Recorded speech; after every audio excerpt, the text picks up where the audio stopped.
बिस्मिल्लाहिर्रहमानिर्रहीम अस्सलाम वालेकुम वरहमतुल्लाहि वबरकातुहू। जी डियर स्टूडेंट, आज हम रियाजी साइंस ग्रुप 9th क्लास इसके साथ हम हाज़िर हैं। तो इसकी जो एक्सरसाइज है वो है जी 1.4 यानी एक शरीयत 4। इसमें कह रहा है कि क्या दर्ज झैल ज़रबी हासिल कालब मुमकिन है या नहीं, यानी कि इनका जो है ज़रबी हासिल कालब मुमकिन है। इस सिर्फ आपने इसमें बताना है कि इसका हम ज़रब इसको कर सकते हैं या नहीं कर सकते। इसका तरीक़ेकार क्या होगा भाई, कि इसमें आपने सिर्फ ये देखना है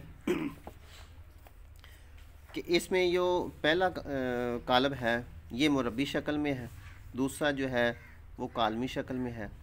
अगर दोनों मुरब्बी शक्ल में हों, ठीक है जी, तो फिर भी इसका हल मुमकिन है। इसमें ये दूसरे को देखते हैं, तो ये मुरब्बी है, ये भी मुरब्बी है, इसका भी हल मुमकिन है। अगर हम तीसरे को देखते हैं तो ये सिर्फ कालमी और ये मुरब्बी है, इसका हल मुमकिन नहीं है। ठीक है, इसी तरीके से ये वाला, इसका भी हल मुमकिन है। इसमें आपने सिर्फ बताना है कि अगर तो ये मुरब्बी हो, ये मुस्ततीली है, ये ठीक हो गया। अगर इसमें पहला मुरब्बी हो, ठीक, तो फिर हल मुमकिन है, वरना हल मुमकिन नहीं है जी। बस ये चीज़ इसके अंदर इस तरीके से इसका भी है, इसमें भी आप इसका हल मुमकिन जो है वो हल मुमकिन है जी। अच्छा, इसके बाद भी ये आपका सवाल आ गया जी, सवाल नंबर 4। ये हम कर रहे हैं वो सवाल जो स्मार्ट सिलेबस के अंदर शामिल हैं जी। अच्छा, इसमें ये सवाल नंबर 4 वो कहते हैं मंदरजल का ज़रबी हासिल मालूम कीजिए, करें जी। अब इसमें पहला सवाल है, लिखा हुआ है जी 2 3, पहली कतार है ये, और 1 और 1, 0 -2, और ज़रब है 2 -1, 3 और 0 जी। ठीक हो गया जी, ये है जी आपका सवाल जी। अच्छा, इसको हमने हल करना है जी। अब दो तरीके कार हैं जी। एक तो ये है कि आप पहले कालम को, इस कालम को इस पहली कतार के साथ ज़रब दे दें, ठीक हो गया, या पहली कतार को इस कालम के साथ ज़रब कर लें। दोनों तरीके से आप लोग कर सकते हैं।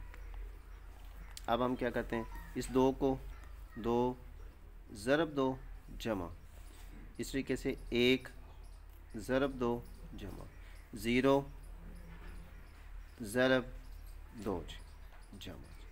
ओके हो गया, यानी कि पहली कालम को पहली कतार के साथ।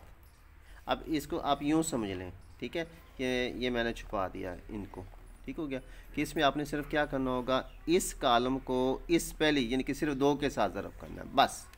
ओके हो गया जी, आपको दिखाई दे रहा है ना। अच्छा, इसी तरीके से फिर आप क्या करेंगे, आगे इस कालम को इस कतार के साथ ज़रब कर देंगे जी। ठीक हो गया, यानी कि इसके साथ 3 के साथ जमा, ये आ जाएगा 3 ज़रब 3, और इसको करेंगे तो 1 ज़रब 3, ये -2 ज़रब 3। अगर आप इसको ब्रैकेटें डाल दें और आपके लिए आसानी हो गई जी, ये वाला, ये ले। ओके जी, यहाँ तक हल हो गया। अब इस तरीके से इस हिस्से को अलग हल कर देंगे, वही अमल क्या करेंगे, 2 ज़रब -1, दरमियान में जमा की अलामत, ठीक हो गया।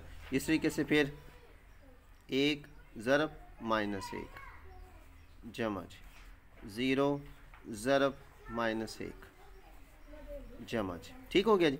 अब इसके बाद 3 को इस 0 के साथ, 3 ज़रब 0, 1 ज़रब 0, -2 ज़रब 0 जी। लो जी, ये आपका हल हो गया। इसके बाद भी 2 को 2 से ज़रब दिया तो 4 जमा, 3 को 3 से ज़रब दिया तो 9, 2 के 1 ज़रब 2 1 2 जमा 3 1 3। अब 0 को किसी भी हिस्से के साथ ज़रब करेंगे तो जवाब हमेशा 0 ही आएगा जी। अच्छा, यहाँ पर देखिए, ये नफ़ी क्या है, ये जमा क्या है, तो अलामत नफ़ी क्या, आपने सबसे पहले अलामत को हल करना है। नफ़ी ज़रब जमा नफ़ी, 3 2 6, ठीक हो गया, तो ये आ गया नफ़ी के 6 आ जाएंगे जी। ओके जी। अब इसी तरीके से जमा ज़रब नफ़ी, नफ़ी 2 1 2 जमा, 3 को सिफर को किसी भी हिस्से के साथ ज़रब करेंगे तो जवाब हमेशा सिफर ही आएगा जी। अब जमा ज़रब नफ़ी, नफ़ी का एक जमा सिफर, और सिफर को मैंने आपको बोला है 0 जमा 0 जी। ओके हो गया जी। अब अगले स्टेप पे,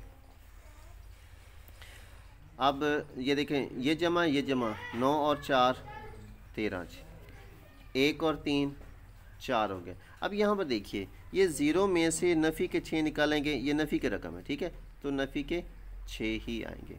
और ये नफ़ी 2 में 0 को जमा करेंगे तो -2 आ जाएगा।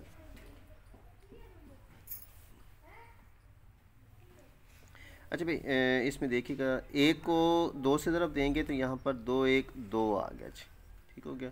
तो 3 और 2 यहाँ पर 5 आ जाएंगे जी। ओके हो गया जी।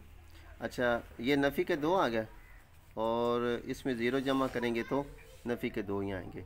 नफ़ी 1 में 0 जमा किया तो नफ़ी का 1 आएगा, 0 में 0 जमा करेंगे तो 0 ही आएगा। ये आप लोगों का आंसर होगा जी। ये भी, इसके बाद इसके जो अगले सवाल आते हैं, इनको भी आप इस तरीके से ज़रब देंगे, इसको भी आप इस तरीके से ज़रब देंगे।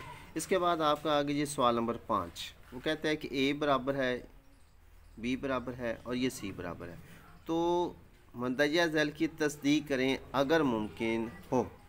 तो पहला है कि वो कहता है कि A इंटू BC, यानी कि B को C के रकम के साथ ज़रब करना है, इसका जो जवाब आएगा उसको आपने A के साथ ज़रब कर देना है, तो आपका एक आंसर आ गया। इस तरीके से A को B के साथ ज़रब करना है, इसका जो जवाब आएगा उसको पहले लिख के फिर C के साथ ज़रब करेंगे। अच्छा, फिर क्या करना है कि फिर इन दोनों के आंसर को आपने चेक करना है, आया कि मुसावी हैं या नहीं। अगर मुसावी हैं ठीक है तो ठीक है, अगर ना मुसावी हों तो फिर आप लोग कह सकते हैं कि हल नहीं है। अच्छा, इस तरीके से ये वाला सवाल भी है कि इसमें से B के रकम में से C को निकालना है, फिर A के साथ उसको ज़रब करना है। इधर आपने क्या करना है कि A को B के साथ ज़रब करना है, पहले एक आंसर आ जाएगा, फिर A को C के साथ ज़रब करना है, दूसरा आंसर आ जाएगा, फिर इसका जो आंसर आएगा उसमें से इसको निकाल देंगे जी। ओके हो गया जी। अच्छा, इस तरीके से सवाल नंबर 6 है, तो इसमें वो कह रहा है कि इसकी भी तस्दीक करनी है।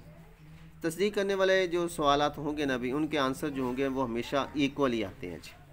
ये कह रहे हैं कि B ज़रब C, B के रकम को C के साथ ज़रब करें और फिर उसका ट्रांसपोज मालूम करना है। और इधर से आपने पहले क्या करना है, C का ट्रांसपोज लेना है, B का ट्रांसपोज लेना है पहले, उसके बाद फिर इनको आपस में ज़रब देना है। फिर आपने चेक करना है कि इसका जवाब और इसका जवाब इक्वल है या नहीं है जी। ठीक हो गया भाई। तो ये थी भी आपकी आज की एक्सरसाइज 1.4। तो इंशाल्लाह मिलते हैं फिर अगली वीडियो में, तब तक के लिए अपना ख्याल रखिए। अल्लाह हाफिज़।